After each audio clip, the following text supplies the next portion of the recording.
आज राष्ट्रीय सब जनशक्ति पार्टी कार्यालय पर बिहार में बाढ़ की विभीषिका और विद्युत से जुड़ी समस्याओं और उपभोक्ताओं का विभाग द्वारा आर्थिक शोषण कर विस्तृत चर्चाएं हुई। पार्टी के राष्ट्रीय अध्यक्ष कलेंद्र कुमार ने बताया, विद्युत विभाग के द्वारा जनता का वर्षों से आर्थिक और मानसिक शोषण किया जा रहा है।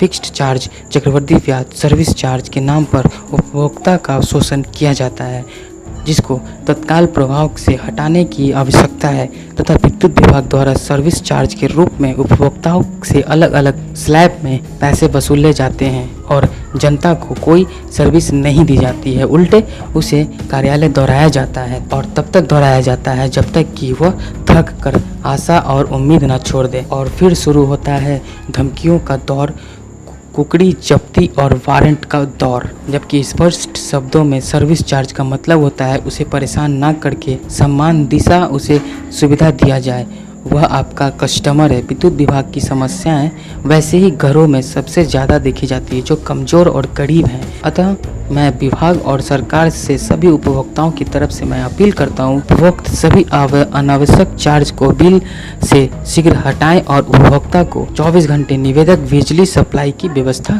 करें। आदरणीय बिहारवासियों, आप सभी का मैं राष्ट्रीय सब जनशक्ति पार्टी की तरफ से कलेंद्र कुमार राष्ट्रीय अध्यक्ष आप सभी का हार्दिक अभिनंदन करता हूँ। बंधुओं, आज बिहार की जो लचर व्यवस्था है इसमें जनता का कहीं कोई दोष नहीं है। ये सारी लचर व्यवस्थाएं बिहार के राजनेताओं के कारण हुआ है। बंधुओं, कहीं बिहार में बाढ़ की त्राहिमाम है तो कहीं सूखा है, बच्चों को शिक्षाएं नहीं है, रोगी को चिकित्सा नहीं है, बिजली विभाग बिजली नहीं देती है, जबरदस्ती लोगों से पैसे वसूले जाते हैं। जैसे कि आप देख सकते हैं, बिजली विभाग पावर प्रोडक्शन कंपनी से ₹2.49 प्रति यूनिट खरीद करके उसको 6.5 रुपये प्रति यूनिट तक बेचती है।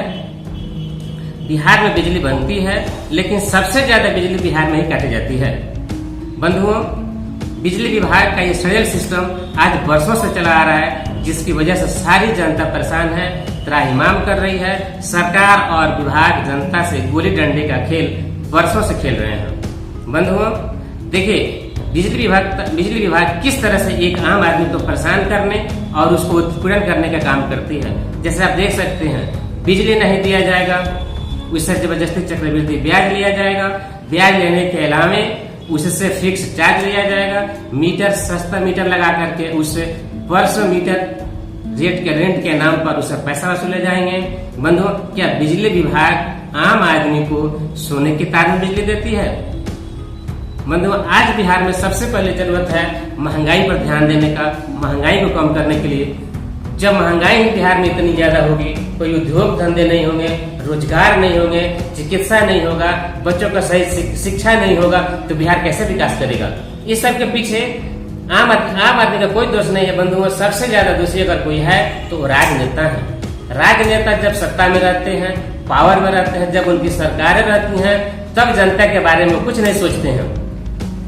तब वो चिर निद्रा में जनता का शोषण का काम करते हैं। कभी फाइन के नाम पर, कभी लेट फाइन के नाम पर, कभी हेलमेट के नाम पर, कभी जीएसटी के नाम पर अनेकों तरह की फाइन वसूले जाती है। बंधुओं, आप देख सकते हैं कि अभी बिहार का लगभग 75 लाख आबादी बाढ़ से ग्रसित है।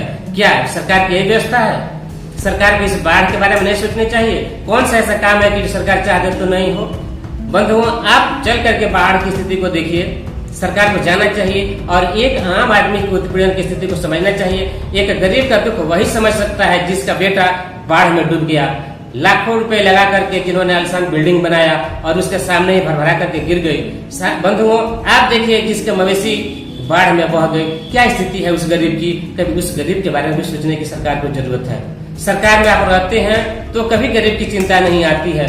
जब सरकार गिरने का समय आ जाता है, फिर जब चुनाव होने का टाइम आता है तो जनता के पास आप झूठे वादे, सड़ियल सिस्टम, अपने फिर से जनता को ठगने का कोई प्लान, फिर कोई साजिश रच करके जनता के सामने जाते हैं और कहते हैं कि हम ये लगाएंगे। तो आपसे मैं पूछना चाहता हूँ कि आप इतना दिन जब सत्ता में थे, शासन के, तो क्या किए? उस समय जनता के लिए कुछ करना चाहिए था ना आपको। उस समय तो कुछ किए नहीं और अब भी आप करने के लिए चल दिए, जनता को झूठी झांसे फंसा रहे हैं, सांत्वना दे रहे हैं कि ये फैक्ट्री लगाएंगे, वो फैक्ट्री लगाएंगे। इतना दिन क्यों नहीं लगाया कि चुनाव के टाइम में खाली फैक्ट्री लगाने की बात करते हो? और जनता को झूठी झांसे में लेकर के झूठा आश्वासन देकर के उसको ठगते हो। सबसे पहले जनता जागरूक हो और अपने राजनेताओं से ये बात जरूर पूछे कि आपने सत्ता में रहते हुए किसी फैक्ट्री को लगाने की, किसी उद्योग को लगाने की, शिक्षा के बारे में, चिकित्सा के बारे में, आज जितना बिहार में महंगा डीजल पेट्रोल है इसके बारे में क्यों नहीं सोचा। रोड नहीं होगा, हेलमेट होना चाहिए, गाड़ी का पेपर होना चाहिए और जनता गड्ढे में गिर रही है। क्या यही व्यवस्था है? यही बिहार का विकास है? यही सुशासन का मिसाल है? यही सुशासन का काम होता है? सबसे पहले सरकार अपने आप को ठीक करे, फिर जनता के बारे में सोचे।